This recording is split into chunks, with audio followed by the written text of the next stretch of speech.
Hey there, if you are currently living paycheck to paycheck in your travel business because you don't know where your next client is going to come from, you likely have one of two problems, maybe even both: a traffic problem and a conversion problem. You see, a traffic problem refers to the amount of people coming to your website to learn more about working with you, which means that the conversion problem is when your website isn't turning your website visitors into email subscribers, appointments, or paying clients.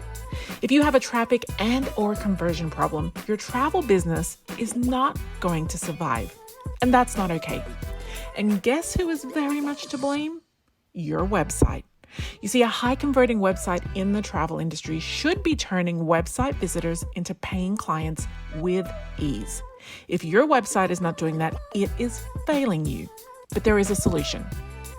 Introducing Website in a Weekend, a transformative 2-day virtual workshop tailor-made for travel professionals just like you. Arrive with nothing, leave with a breathtaking, high-converting website. Yep, just in a weekend. You'll equip yourself with a crystal clear core message, a stunning visual brand, content crafted with high-converting frameworks, and so much more. Early bird alert! Sign up by September 20th and get your website copy written for you by my team. Plus, I will personally pick, pay for, and place premium images on your website. Dates, mark your calendar, October 27th and 28th. Y'all, October 28th is my wedding anniversary. Show up. I'll be there for you. It'll literally change your business. Still unsure? Just ask Lisa. She transformed her website from meh into magnificent, and she says it was worth every penny. My site now speaks to those that I want to work with. I highly recommend it. Or ask Patty, who says, all thanks to you and your team, Sandra, I get so many compliments and new clients. I'm actually having a hard time keeping up with all the new bookings. So why wait? Elevate your online presence, attract ideal clients, and say goodbye to your website woes. Ready to soar? Join Website in a Weekend and let's make magic together. Head over to travelmarketingandmedia.com/website to learn more and book your spot. That's travelmarketingandmedia.com/website. I'll see you there.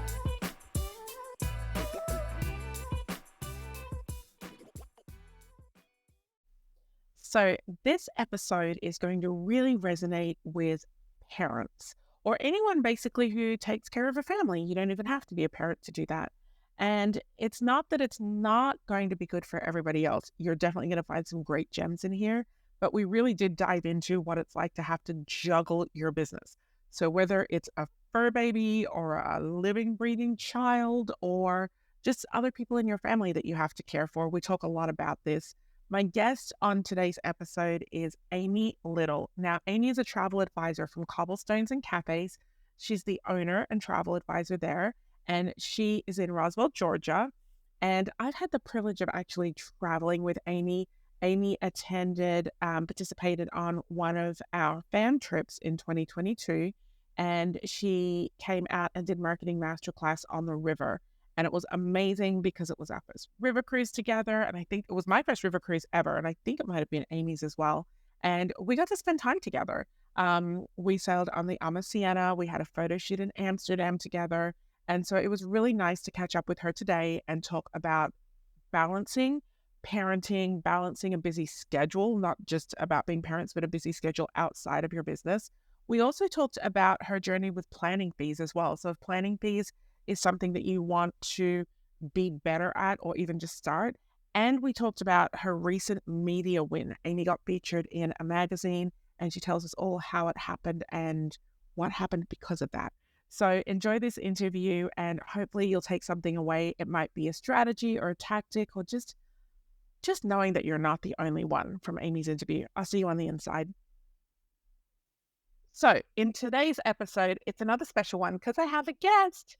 And I love having guests. Y'all know that I did not have guests for the longest time. And I went through my little book, and do not be offended if you were not called to be a guest, because there are just literally tens of thousands of you in our community. But I did ask my team to reach out to a couple of travel advisors that I've known for a minute and one is Amy. And so Amy is our guest today. And there are a couple of reasons why I asked Amy to come on. And she probably, when she got the request, was like, why would she want to talk to me? But there's so many reasons. I want Amy to share her experience starting and scaling her travel business as a parent and as a wife. I think that that's something that we don't talk about very often. I want to celebrate her recent media win and to share that. And then also, if we have time, and if we don't have time for this, we'll bring her back. But to share her journey towards charging fees. So, Amy, thank you so much. Thank you for having me. I'm so excited. Ditto. Firstly, start by tell us about what did you do before you joined the travel industry? Like, what were you working? Did you have a career? What were you doing before then? I did. I had a very busy career. I was a fashion merchandiser and manager for a very large retail company for a long time. And I was in charge of merchandising multiple stores. And because of my husband's job, we moved all over the country. So I had the pleasure of being in LA, Minnesota, Miami, Tampa, Houston, and meeting some very high profile merchandisers in the industry. Oh my God. Are you the reason why I walk into a store and I love everything immediately because of all the way it's laid out and I go in for one thing and buy five things? Exactly. And I helped write a manual to guide associates and store employees on how to display things. So I partnered with the team in corporate office. Oh my gosh. That is so cool.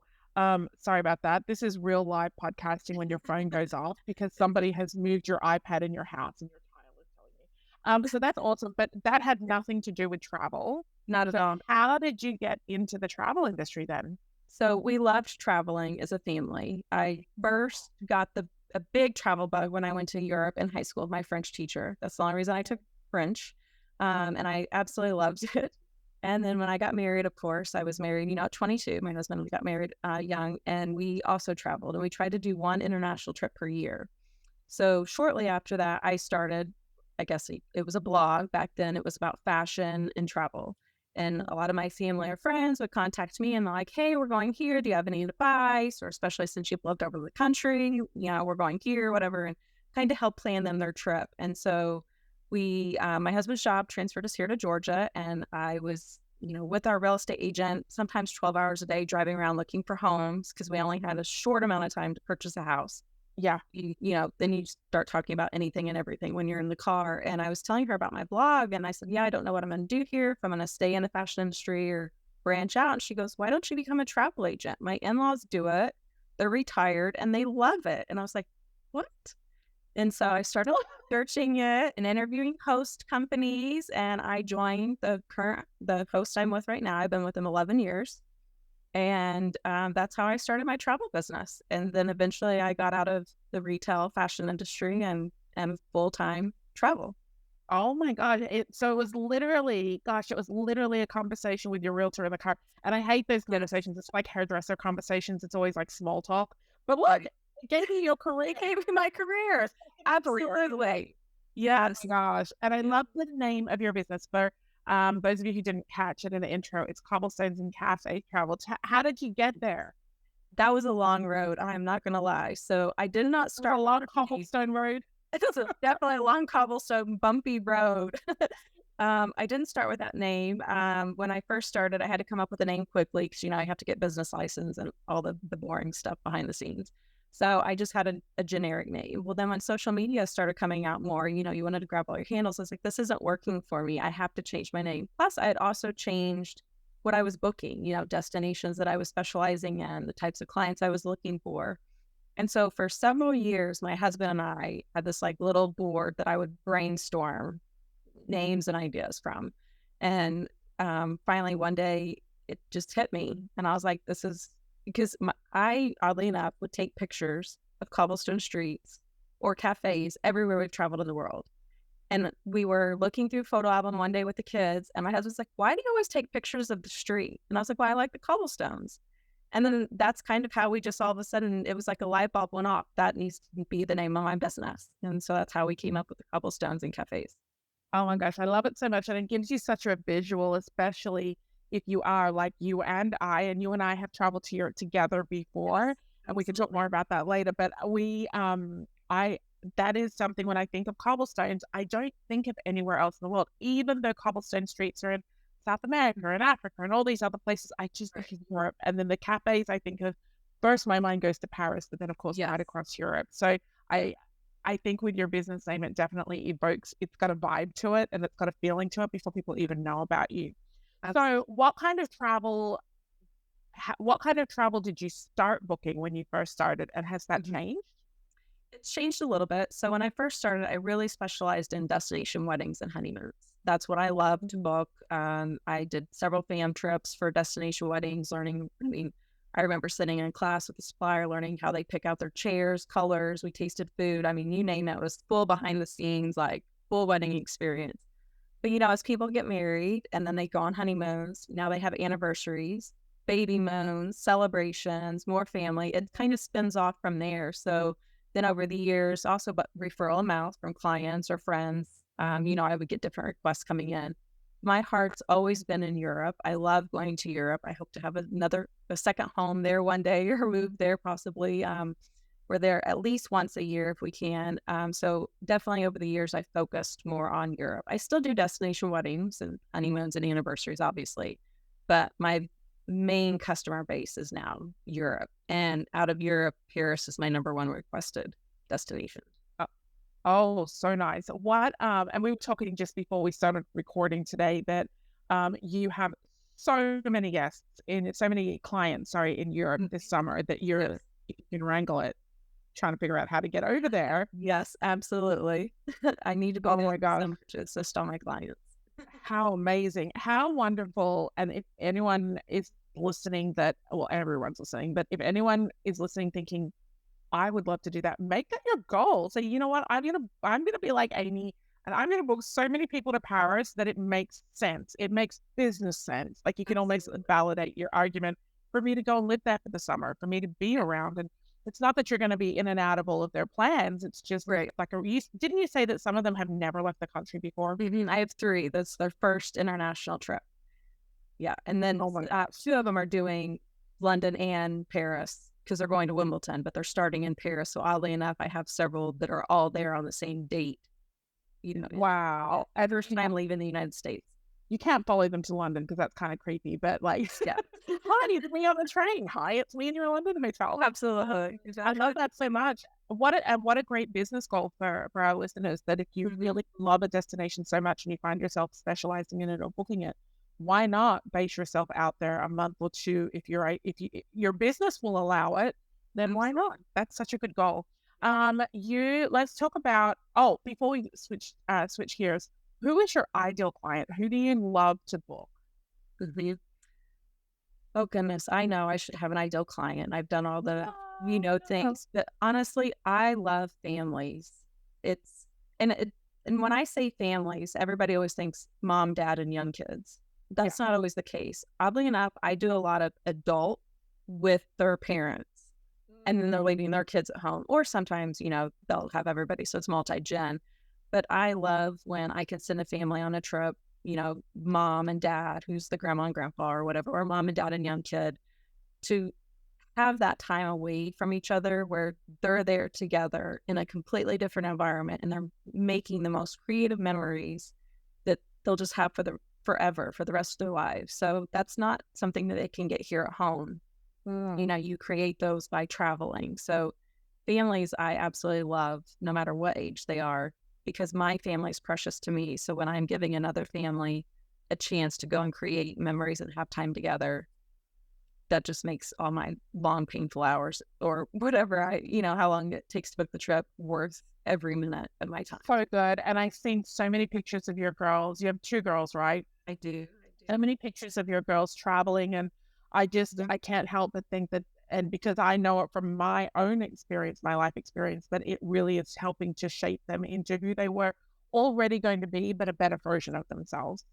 My girls love traveling. They've both been traveling since they were born. They know how to read a map, go through the airport, check the bags.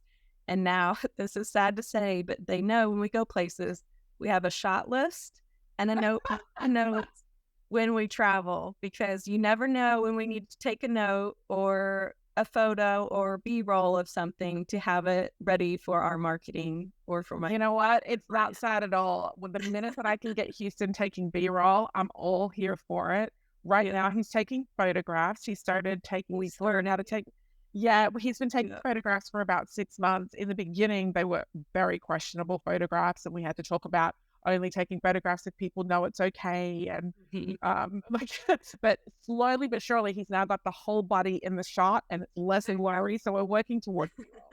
Tell me, recently you got a feature article written in a magazine about your business, and I'm divinely excited about this because getting media, as you know, and everybody listening knows, is hard. It's not easy, but it's also very, very possible.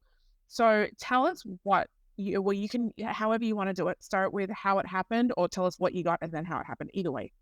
Yeah. So the company reached out. They had interviewed my friend who owns a coffee roasting business. It's really cool. It's travel themed as well. So she has a really fun shop here in Georgia. And, you know, they're always looking for different unique businesses or, you know, boutiques or something. And so, and they got on the discussion of travel because her coffee business is a travel theme. And so she's like, well, I have the perfect candidate if you need an interview for a travel agent. And they were like, oh, well, we haven't thought about doing a travel piece.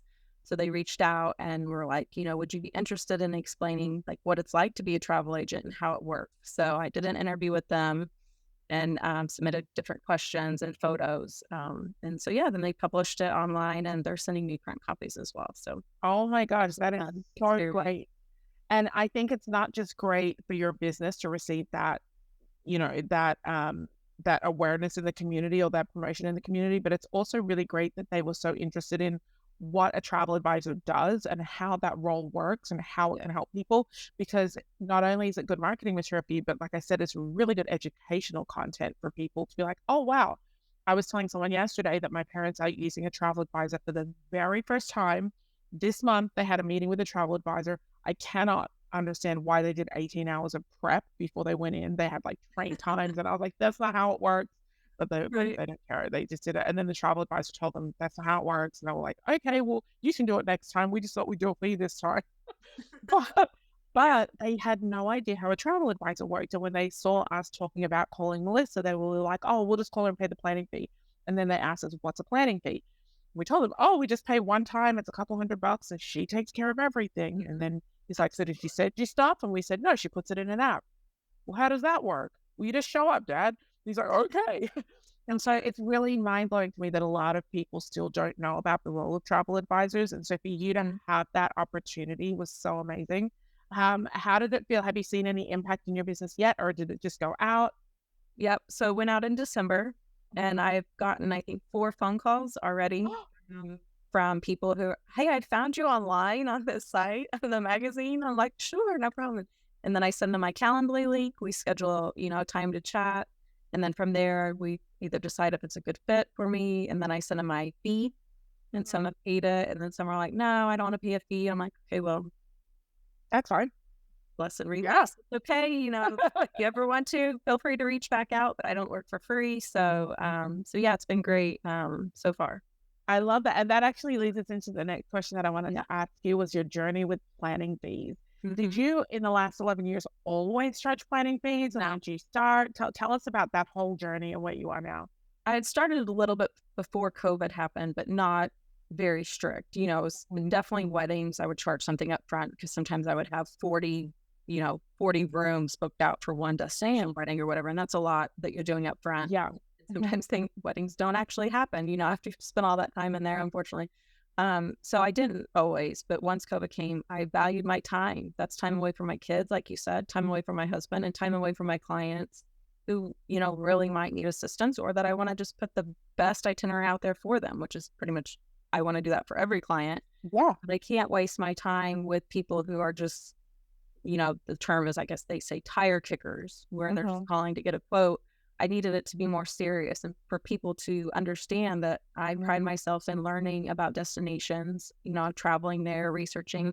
And, if you go to a stylist to ask for a new cut and color, you don't have it done for free. No. You don't go to a restaurant and ask to try the newest thing on the menu and then say you're not going to pay, or dentist or whatever. So why were we working for free? I didn't understand that concept. When I first started 11 years ago, obviously I felt like I just took anybody and anyone, whatever they wanted to do, because I was trying to get my business up and running. But especially once you're established, know that that's your self-worth. You've earned that. There's no reason why people shouldn't be paying you for your knowledge and your expertise. But what do you say then to the I agree with you, but what do you say then to the travel advisors who are like, yeah, but we get paid commission? What happens if the client decides not to book with you, or they cancel, and then there goes your commission because you're not getting the commission because they didn't travel? So think about how much time you're putting into an itinerary or quotes that you're working on for a client. Yeah, If you're I doing think that that. for free, then where's your worth? Like, because sometimes when we go on fam trips, or, even trips on our own, or conferences or whatever, we pay for those. A lot of them are not free. So take that as part of your education, that, you're having business expenses when you travel. Why not charge a fee? Because now you're knowledgeable and you're more experienced. Yeah, and I always say that whole commission argument, that commission is paid from the supplier to you Mhm. for selling them. Right. Your client and you have a completely different business arrangement. Your arrangement, Absolutely. you have an arrangement with the supplier that you will do certain things, collect certain information, document certain things, prepare documentation, prepare your client. But that's the arrangement that you have with the supplier. Mhm. You have two business contracts. You have one with the supplier and one with the client. So that means that those who are not charging fees are literally just working for their clients for free. And then, like you said, if they cancel, then You've earned nothing. Yeah. yeah. One day I had put a quote together for a friend. Oddly enough, sometimes friends and family are the worst. And it was Always, not sometimes. several hours. And then she's like, "Oh, I just decided to book it myself online. I didn't want to wait." And didn't give me the knowledge or the phone call or whatever. And I was like, I just wasted time out of my afternoon that I could have been putting back into my business or with my family or friends, that I now have wasted and not got, didn't get paid for. So Yeah, and it got very frustrating. yeah, and if you'd have charged her a planning fee and she'd have decided not to book with you, that's not a bad thing because you got paid for the planning and the design of the itinerary that used all of your expertise and your knowledge and everything, Mhm. and you got compensated for that if you'd have charged a planning fee. What did you Can you share with me what were you charging in the beginning and where are you at now? What kind of fees do you charge? Yeah. So I charge a flat fee for everything. Okay, cool. Depending on, well, so if it's destination weddings and honeymoons, it's up to 500 now. But it starts at 500, goes up. If it's regular, just trip, it's 150. Now, if I have to make several modifications, or you come to me and you completely change the destination, we're starting over. Like I've put in time for something that you had originally asked for. Now you've changed your mind. It doesn't work that way. But I've had clients even reach out where they've booked their own hotel and flights, and they just need help with tours, putting that itinerary together, transfers, my opinion on Paris. I've done several conference calls this week with, hey, I want to do this in Paris. I've already booked this, but I need your assistance. I still send them my fee. It's 150, and I'll help them with their tours, transfer. So guide them with their itinerary and everything that they've picked out, or give them suggestions based off things that they've told me they're interested in. And then I upload everything to the online app that they can use while traveling. I love that. And you and I briefly spoke before the episode, and I told you that I'd interviewed another travel advisor for a different episode. And this whole concept of design, itinerary design only concept came up. And I love it. I've coined this little phrase. It's mine. I'm going to keep it from touchdown to takeoff, what you can do in between. And it's Yeah. basically like, people are coming having already booked their flights. And I feel like we're going to see a lot more of that because flight Absolutely. deals are so hard to find now. It's like Yep. if you see it and it's good, grab it because it's not going to go down later. And even if it did go down, there are things that you can do about that. We all know you can reach out to the airline if it goes down, same booking class, same dates. But I love this concept of designing itinerary only for people who have already booked flights, especially for travel advisors who don't book flights. Can you tell me a little bit more about what does that actually look like? If someone reached out and was like, Amy, I've already booked my flight, then you maybe do or don't have accommodation. Or say, for example, they booked all their flights. They're like, I'm going from this date to this date. Mhm. How do you then prepare an itinerary? Is it exactly the same as if you were going to book them? Yeah, pretty much. So, I mean, I have several on my books right now where they've already booked their flights or flight and hotel, and I'm just either doing tours or rental cars or, mapping the itinerary out for them daily. But yeah, I always have a call with them because I want to know a little bit more about things that they're interested in. I send them a city guide before we have our call just to kind of give them ideas that's what's available in that city because maybe there's something on there that really interests them they didn't even know existed. So I send them my city guides and then we have a phone call. And even if it's like the other night, I had one, it was mom, dad, and two girls. One's 12 and one's 14. And the mom goes, well, you want the girls on the phone? Yeah, I want them on the phone. I want to know what interests them. And one of the little girls, she's interested in baking and the other one's interested in fashion. And so I had suggested, because they're going to Paris for one of the first stops, I said, well, what about a perfume making class or a macaroon making class or something like that? And Rue goes, I didn't even know those existed. And I'm like, let's get it on the books. So I sent them the link, for the tour so we could schedule it. So the call is basically about asking things that interest them. And I always tell people when you're traveling, no matter if it's 2 people, 3 people or what, I feel like having something on the books that you picked out that interested you makes the trip so much more to look forward to, and exciting because yeah, everybody, might have the same interests, go see Eiffel Tower, go see the Louvre, whatever. But when you have that one experience for you, you can't that anywhere else. I mean, Yeah, it could go to you. and I love what you said. Like, it could literally be like the perfume making or the macro making class. That's literally like a 2-hour experience in a 10-day vacation. Yes. But for a person, a child or an adult to know, hey, we're all doing this because I wanted to do it. Right. Yeah. How much more special can it feel? That is so cool. How much more special can you feel? I really like that. We travel. Every snack is about Houston, but yeah, something snacky. I'm like, this snack is for you, and he's like, yeah. We are at that phase for a while. We're moving on up now that Sydney's 8. Of course, I'm a 16, so that's a whole different ballgame. But it's meet with them, and then you put together an itinerary based on their options. Tell me about like the actual booking though. Do you give them the names of the tour operators or the places to go book themselves, or do you? There's a couple. Yeah, there's a couple companies I book tours with. So one of them allows them the link, and then they can book it directly, so they can pick out their day and time. But we've already kind of gone over their itinerary because, we'll use Paris for example. You can't book something in Montmartre and then something down in Montparnasse that's an hour apart. Like you're going to be running from one place to the other on the metro. So I kind of get an idea. I send them I narrow down the tours that I think they might be interested in. I send them to review, and then we go over what they like. And I'm like, okay, if this tour is only available on this day, then here's the other tours that you need to kind of do in the same day. So it's the same area. That way they're not running all over the city, wasting time. We need to try to put like things together for the same day. Now, sometimes it works out. Sometimes, maybe the 2 tours they picked out, oddly enough, are on opposite ends of the city, and that's the only day it's available. But I try to get it as close together as possible. If they book through the link, I still get commission. It sends me an email automatically. And then other tour companies, I do have to reach out and, book it through them or whatever, and they tell me. So I do it 2 different ways, basically. I'm not going to be mad at not having to book people's flights, Amy. Oh my gosh, so good, so good. What can you share with me, like maybe what has been the most challenging part for you about running your travel business? Mm-hmm. So, I mean, it is a business. People don't realize that travel agents a lot of us are independent contractors. We are running our own business. There's no corporate overhead. You're in charge for your licensing, your taxes, everything, the ugly stuff behind the scenes you're running. You're also, it's very different when you're online looking for a vacation for yourself versus spending other people's money and time. When you're having clients that sometimes have an expectation, but maybe they don't have the budget to follow. So having those conversations with them. But as a mom, the biggest thing I've struggled with my company is work-life balance. Yeah.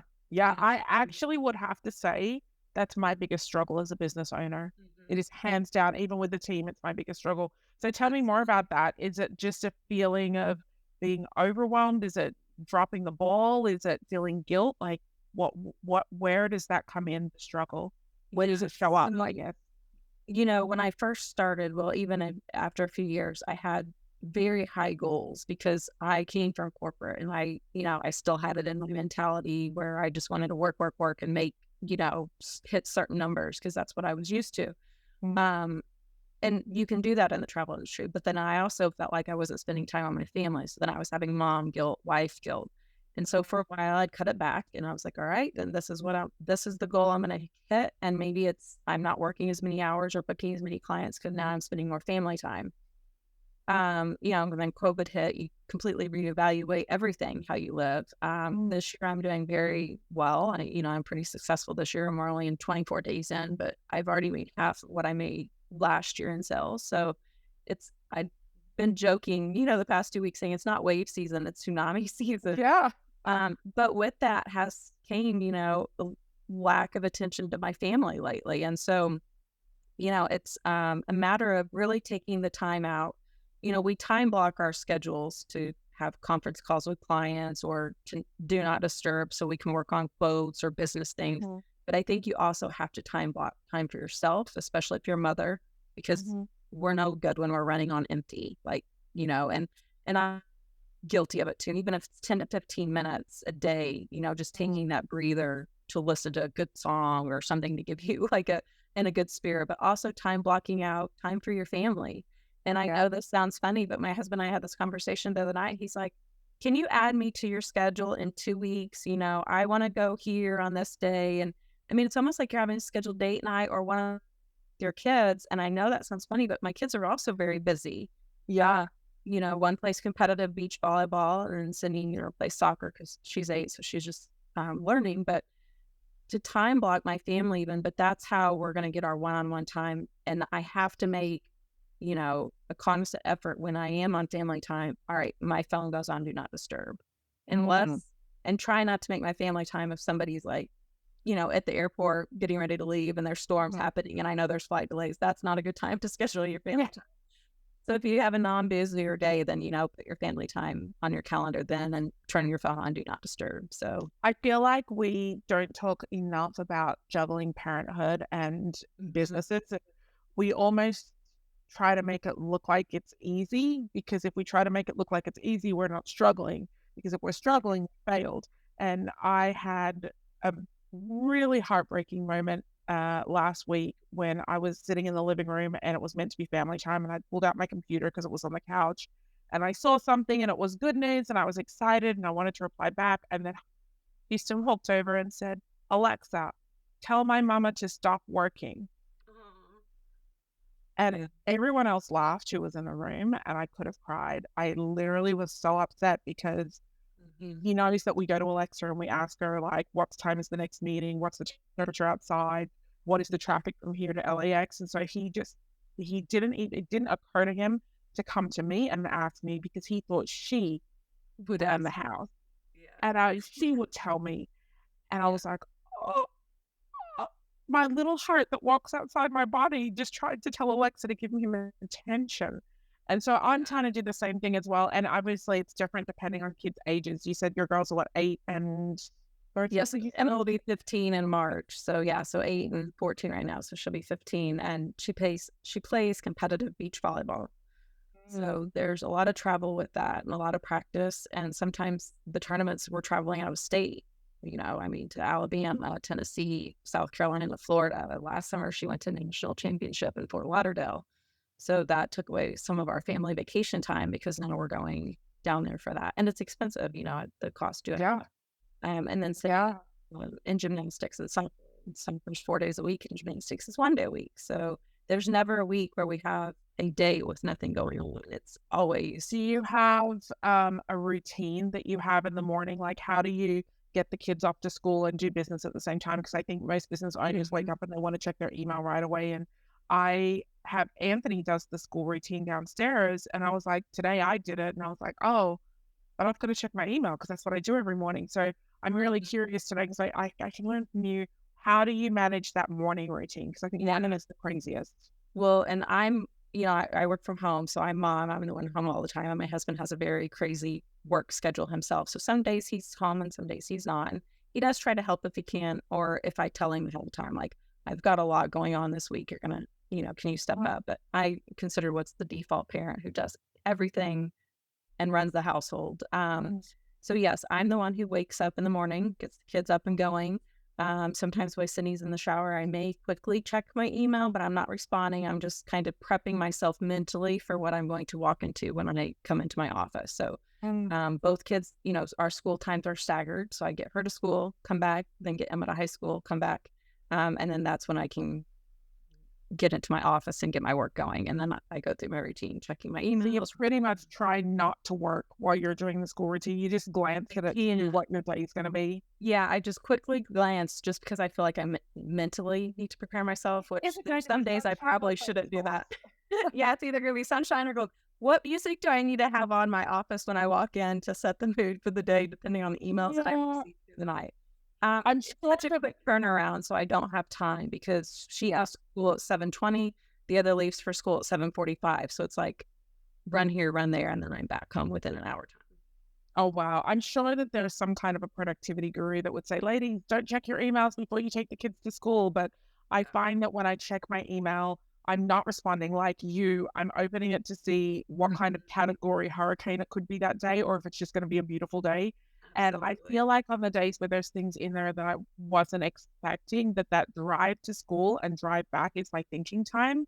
And it allows me to kind of come up with like my playbook for that day. Like, okay, I didn't realize I was going to have to do this today, and I really Absolutely. planned to do that. So it's almost like a mental, Yeah. it's like some quiet time, because if I didn't do the school drive, I would have to dive straight into problem solving Mhm. without the thinking time. So I'm Yeah. kind of almost grateful for that opportunity to scan my emails, not respond, and then get in the car. And it's a 9-minute drive there. It's then a 40-minute wrangle to get out of the car and into the classroom because he's Right. 3, Yeah. and then a 9-minute drive back. And I feel like that helps me. But it's Yeah. good to know, even just in this small period of time that we've been talking about it, that I'm not the only one doing it. All the moms are doing it, all the dads, all the grandparents who are taking their kids Yes. to school. So thanks for sharing that. Do you have any? I'll give you the final word. I would love to know your advice specifically for a travel advisor who is either not profitable yet, or who is still trying to get that momentum going in their business, and it's just feeling overwhelming, and it's feeling like, oh my gosh, am I ever going to make money doing this? Yeah, I've been there too. I felt the same thing. So I think, a couple of things. You have to do what works for you. What's working for you in your life, in your business, and working for you. You can't compare yourself to everybody else and what they have going on. And I think you've said this before. Once you stop looking around you at what everybody else was doing, you started to grow. And I kind of take on the same concept. Like once I stopped comparing myself to everybody else, realizing it wasn't always apples to apples or oranges to oranges. Maybe they got, a, they had their first client that was really a good lead, and then that client decided to take a group. So then they, gained 50 clients from that group or whatever. So maybe they got lucky off the bat, or, they just have a different business mentality. But I always joke and say the grass isn't always greener on the other side. It's where you take care of the grass and you water and seed it. So think about what works for you in your aspect of business. What are your goals, and start small. You can't go into this expecting to be $1 million plus seller. If you are, great, more props to you. But the reality is you have to, get small things set up in place in order to help make you successful. And that will also help you sustain being successful and not have a mental cap breakdown in your business where if your foundation is not strong enough, that everything's going to crumble. So get everything that you need to in place, like learning who your ideal client is, or what destinations you want to sell the most of, or how much time you want to put into the industry, because maybe you are a mom or wife or caretaker of somebody, or stay-at-home dad. I mean, whatever you may be, you might not have 40 hours to put into your travel business at this time. So taking those moments throughout the day that you can, and really time blocking and thinking about what's going to be the most impactful to get you to the next step. Oh, I really like that. I heard two things specifically. I had everything, but there were two things that I loved there. One of them was to set your goals, because your goals are not going to be the same as someone else's. And it was so true. If you start out as a part-time travel advisor, you're only going to generate part-time income. And if you have that expectation that I want to make 7 figures in sales, I want to make $100,000 in profit, but you're only doing it part-time, that's unrealistic.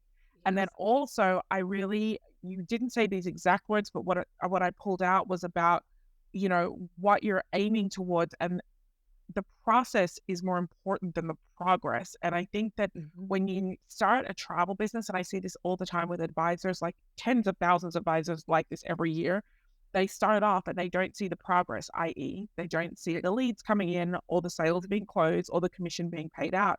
And you and I talked about this before, but commission doesn't get paid until people travel. And if people are booking 12 months in advance, you're not going to see that progress. And so if we have to judge our businesses based on the progress that we're making, that might be a bad way to determine success, because in the beginning, there are so many processes that have to get set up, like you said, to have that foundation so that things don't crack when your progress starts to happen. Yeah. And sometimes, I see people stretch themselves too thin. They feel like they have to have posts on every social media and then have their website and a gorgeous, elaborate website up. And then they need an email list, and they get in and they get so overwhelmed that they either are like, this isn't for me, or they're not successful. And it's like, pick one thing and conquer it. So maybe it's you focus on posting on, Instagram and Facebook, because sometimes you can do those together at the same time, or focus on like I only have a 1-page website.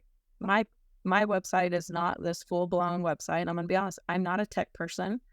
I don't know behind the scenes, and it works for me. And I use a Calendly link to schedule appointments. So having just a couple small things in place helps keep me organized and efficient so that I can be the best I can for my clients. If I was on 8 different social media platforms, or doing blogs and then uploading videos and all this stuff, I would never be booking trips, So think about, what can you outsource if you can afford to outsource, and what can you do on your own that's going to impact you at that time.